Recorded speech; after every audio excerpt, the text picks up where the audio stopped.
日本模拟对中国作战，想跟着美国找便宜，别忘了自己的身份和位置。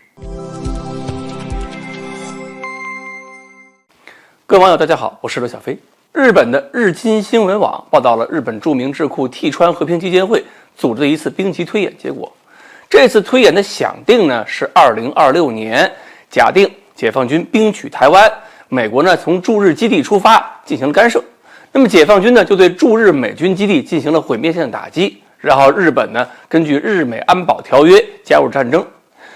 4天时间模拟了2周的交战，最终结果是日本损失了15艘舰艇，还有包括 F-35在内的144架战斗机，自卫队人员呢伤亡超过了2500人。美国方面呢是损失了19艘舰艇，还有包括 F-22、F-35在内的400架战斗机，人员伤亡是10900人，损失比日本更大一些了。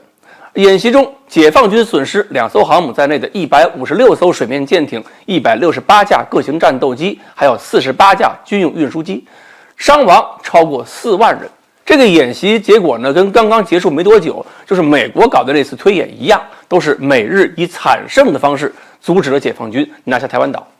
我还去了一下替川基金会的网站，但是呢，没有找到这次推演的相关记录，所以演习过程中，他们想定解放军的火箭军力量怎么运用的，美军航母编队部署在哪儿了，我都没有看到具体资料。推演过程跟结论是否合理，还涉及了美军的决心问题，我们都没法具体讨论了。但是从日经新闻报道中的条件和数字，我们大致能够猜到这个推演是怎么演的。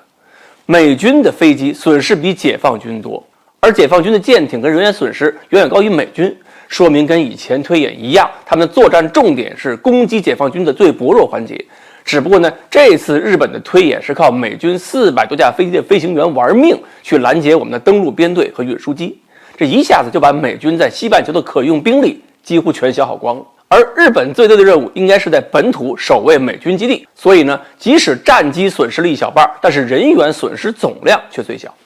不过他们显然还是忽略了日本的地理位置。如果日本敢于干涉台湾问题，解放军是可以先不考虑对台登陆作战，而是用各种中远程火力把日本空中力量和海上力量抹掉再说的。毕竟日本的每一寸土地都在我们东风的吹拂范围之下嘛。那么我们打击日本稳定后方的同时，也是让台独势力看看我们是怎么下狠手的。那日本承受的可就不是100多架飞机2500人损失那么点事儿了。虽然我们没法看到他们的推演过程，但是这里体现了日本方面什么心态，还是可以琢磨琢磨的。首先，美国搞推演的时候允许解放军获胜，美国参联会那些将军天天用演习结果嚷嚷跟中国开战损失太大，这就方便了军方向国会伸手要更多的银子去改善装备、扩大规模，也是警告议会别把打仗想得太轻松。但是以日本的地位啊，美国不会允许日本质疑美军能不能打赢。日本是没有资格动摇对美军的信仰的，所以必须要演出一个解放军失利的结果，这才是绝对符合美国给日本制定的政治正确。那么让美军损失这么多飞机，日本是什么心态呢？我觉得也有种可能啊，跟美军前段的演习异曲同工，也是要通过强调代价可以让决策者评估风险，一方面呢可以作为日本加大军备开支的理由，另一方面要提醒政府尽可能避免冲突。